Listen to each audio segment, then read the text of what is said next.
pesquisa foi baseada exatamente, no primeiro momento, no levantamento da linguagem de santo, uma linguagem cultural. A linguagem de santo nós podemos definir como uma linguagem cultural, a linguagem que é usada nos cultos de matriz africana no Brasil, né?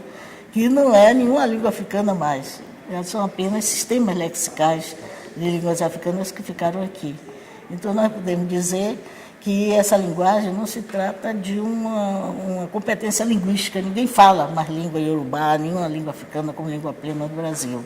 É uma competência simbólica, isto é, no momento que entra um determinado orixá, vamos dizer o Oxum, por exemplo, todos fazem a saudação, sabem que a saudação é orerê, mas ninguém sabe o que significa literalmente aquela expressão e não interessa saber também. Então, esse segredo também, essa noção de segredo, é que sustenta, que mantém sempre qualquer fé e qualquer religião. Então, eu fui em busca disso, nessa pesquisa, nesse trabalho da purificação, e tive a sorte de encontrar Nanansi, uma senhora Dona Valéria, que era filha de santo, tinha feito santo numa nação Angola, e para mim foi mais importante ainda, a nação Jeje, Angola, que ela tinha feito, e para mim foi mais importante ainda, porque naquele momento eu inclusive pensava e tinha ideia, levada pelo cavaleiro que eu tinha lido até então, que na Bahia o que havia de linguagem religiosa, de cultos de matriz africana na Bahia, eram todos de origem iorubá. E essa casa de santo de Nanansi provou exatamente o contrário, que ela era uma senhora de nação, tinha feito nação Banto e Jeje também. Então foi essa grande descoberta que me fez voltar para estudar o Jeje e os povos congo-angola, que são os povos do mundo Banto, da região subsaariana do continente africano.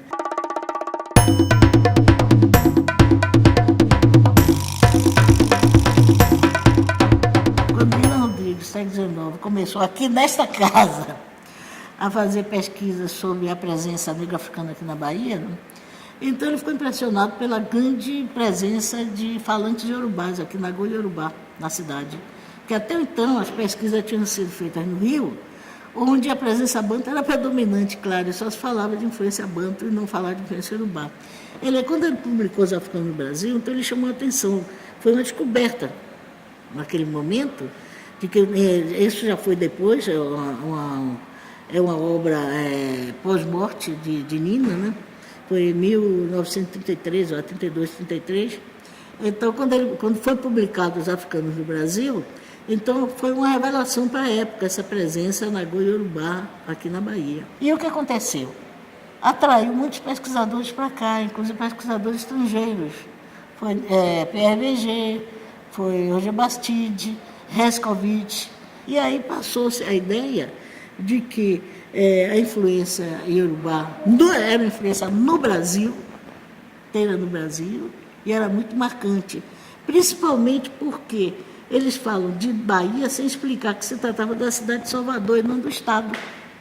Então generalizou-se isso a ponto do Brasil ficar dividido em duas áreas de influência africana, iorubá na Bahia e banto no resto do Brasil. E como naquela época o iorubá já era uma língua que tinha uma escrita literária em letras, em literas, então o que aconteceu? O iorubá, a língua iorubá, em parâmetro com as línguas europeias, como o português, foi vista como uma língua superior, de povo superior, de intenção superior, em relação aos outros povos, sobretudo os bantos. E em seguida, o Centro de Estudos Orientais, em 61, começou a oferecer o primeiro curso de línguas africanas no Brasil, que foi língua iorubá.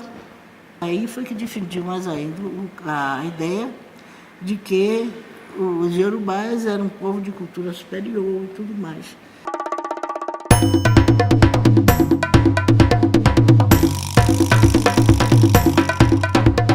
Os candomblés da Bahia estão classificados, vamos dizer, divididos em nações.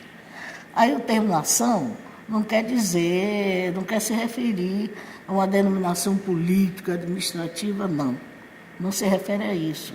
Porque os negros que foram escravizados, trazidos para o Brasil, aqui chegados, eles perderam inteiramente a noção de territorialidade. Então, aqui eles se reuniram em grupos, em comunidades étnico-religiosas. quer dizer, em comunidades religiosas, mas com traços marcantes de suas etnias, de suas origens africanas. Então, eles estão divididos de acordo com essas origens. Então, eles são candomblé Congo-Angola, que é de Banto, de origem Banto, dos povos que estão colocados ou concentrados abaixo da linha do Equador. Os povos, os candomblés Jeje ou Minas Jeje, que são os povos do Golfo do Benin, de cultura Evefon, do Golfo de Benin, e os candomblés Nagoqueto, que são os povos de cultura Iorubá, que estão concentrados na parte ocidental da Nigéria e com fronteira na parte oriental da República do Benin. Então, muita gente pensa que os Yorubás ocupam todo o país chamado Nigéria, mas não, eles ocupam apenas, estão concentrados apenas na pequena porção desse país, Nigéria, e divididos entre a Nigéria e o país vizinho, que é o Benin, onde no Benin eles são chamados de Nagôs. Daí o nome no Brasil de Yorubá, Yorubá Nagô, o nome que geralmente é conhecido aqui. E é bom deixar isso claro, porque a ideia que se tem no Brasil é de que a África é um país único, singular. A África é um continente com 54 países independentes. 54 países independentes, onde são faladas mais de 2.000 línguas.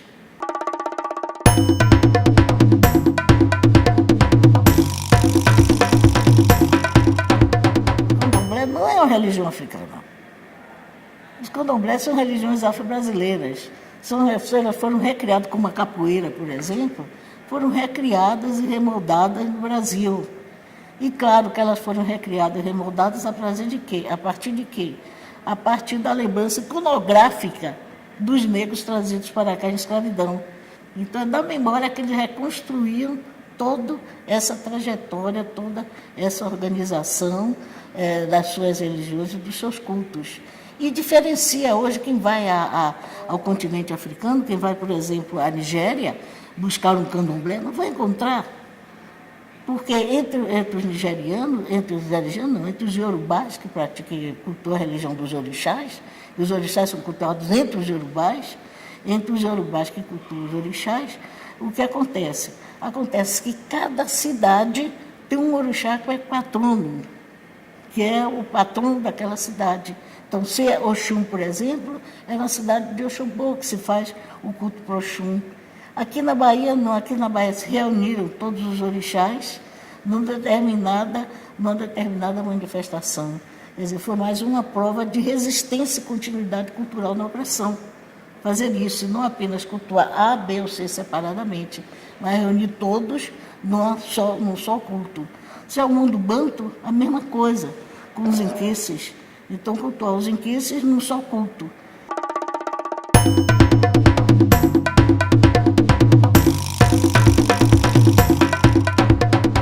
A língua cultural, a linguagem de santo, a língua de santo, é a língua cultural, a língua que é usada para salvar os deuses e tudo mais. Como eu disse, é uma questão de não interessa saber o significado literal, mas sim a adaptação daquele momento, para que serve aquela palavra, aquela foi naquele momento. E cada palavra africana se tornou, cada palavra de origem africana, o negro africano, vamos melhor dizendo, que a África é um continente, né? Vamos especificar negra africana, cada palavra negra africana é uma palavra, fica uma palavra sagrada. O que sacraliza o objeto é exatamente o uso da palavra africana. Você pega, por exemplo, um pedaço de giz e você diz pemba, pronto, sacralizou o pedaço de giz. Então você faz todo o ritual de pemba, de abertura dos terreiros e tudo, com giz, mas deixa de ser giz, porque ali passou a ser pemba dentro daquele ritual. Então isso também foi recriado no Brasil. Muitos termos, muitas expressões foram amoldadas por interferência da língua portuguesa também, foram amoldadas dentro dessa estrutura linguística da língua portuguesa, sobretudo porque as línguas africanas, as línguas negro-africanas, são línguas tonais. O que quer dizer, é diferente da língua portuguesa. Línguas tonais por quê? Porque, de acordo com a altura melódica em que a vogal é pronunciada, uma mesma palavra, com os mesmos fonemas, os mesmos sons, muda de sentido. Você diz, por exemplo, ilê, ilê, ilê. Cada lê desse, de acordo com dó, ré, mi, muda inteiramente de sentido. Como a língua portuguesa não tem isso, é uma língua baseada em acento tônico, então as palavras africanas, elas foram todas adaptadas à estrutura da língua portuguesa, então perderam os tons.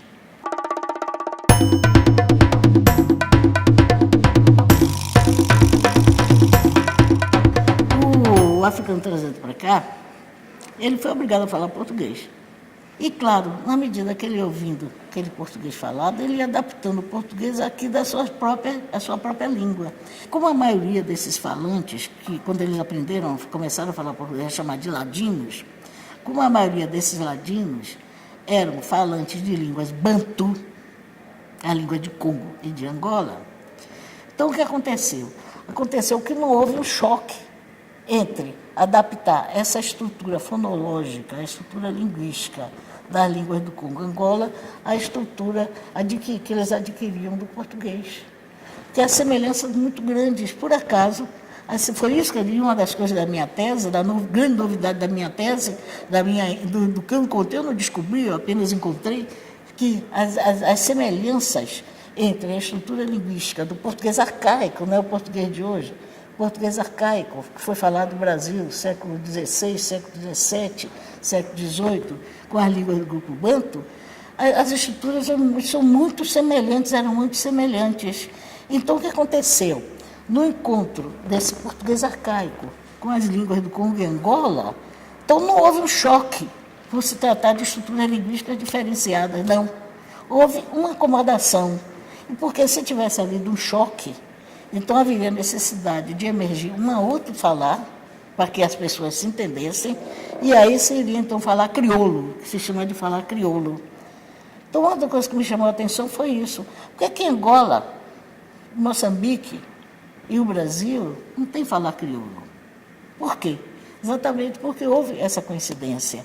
Mas porque na Guiné-Bissau, que se fala também, foi por colonização portuguesa, tem crioulo, porque a estrutura das línguas faladas na Guiné-Bissau são diferenciadas da estrutura do português arcaico. Então, por essa falta de coincidência, então houve choque e a necessidade de surgir, emergir outra língua, que é o falar crioulo. O português brasileiro se difere principalmente, todo mundo que conhece um português de Portugal falando, sabe que ele não pronuncia as vogais, ele engola as vogais todas.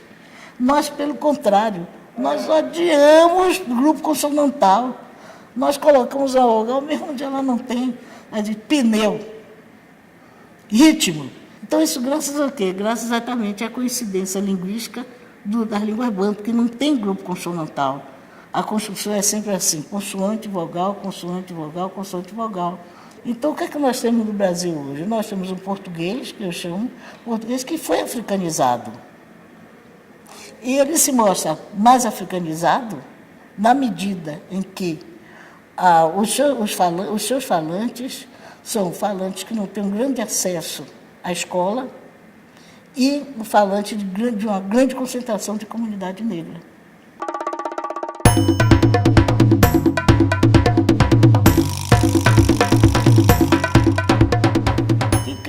Quem fundou os candomblés da Bahia? Você vê, são as grandes mulheres que fundaram e que sustentam, são as grandes rainhas, as grandes deusas até hoje de toda a sociedade baiana. Quem é? São essas mulheres, as Ialorixás, as mametos dos candomblés da Bahia, que se espalharam depois para as humanas. No mundo negro africano, tanto na Nigéria como em Angola, existe pai de santo. Vamos dizer assim, vamos chamar de pai de santo, mas na verdade tem outras denominações, né? Por exemplo, na Nigéria tem os sacerdotes de Xangô. E eles usam penteados marcantes específicos, né? Penteados específicos para marcar ele. Então, esse sacerdote de Xangô que tem todo um séquito. Por exemplo, o Atojá de Oxobô é o sacerdote de Oxum, também tem todo um séquito. Mas o que aconteceu aqui no Brasil, o homem negro africano não teve condições de se agrupar, de se fazer candomblé. Por quê? Primeiro porque ele era empregado no campo, na faina diária do eito do campo, não é isso?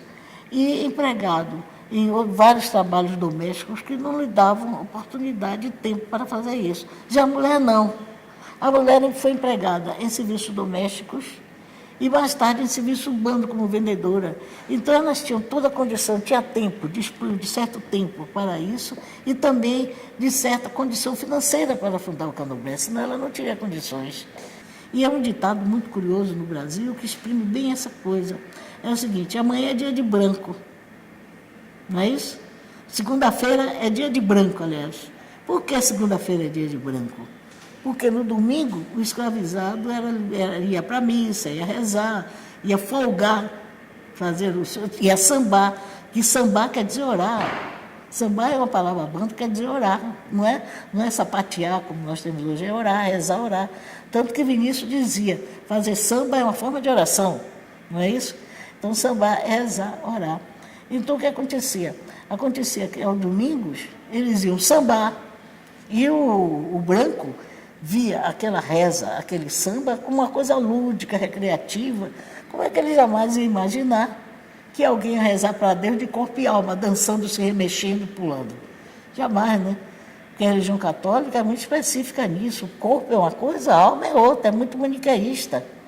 Então, o que acontece? Acontece que esses sambas, essas danças que eram feitas, que iam para a igreja, os negros rezavam, depois voltavam, bebiam, era permitido isso, era dia de domingo. Porque segunda-feira ele tinha de voltar para o eito, para o trabalho.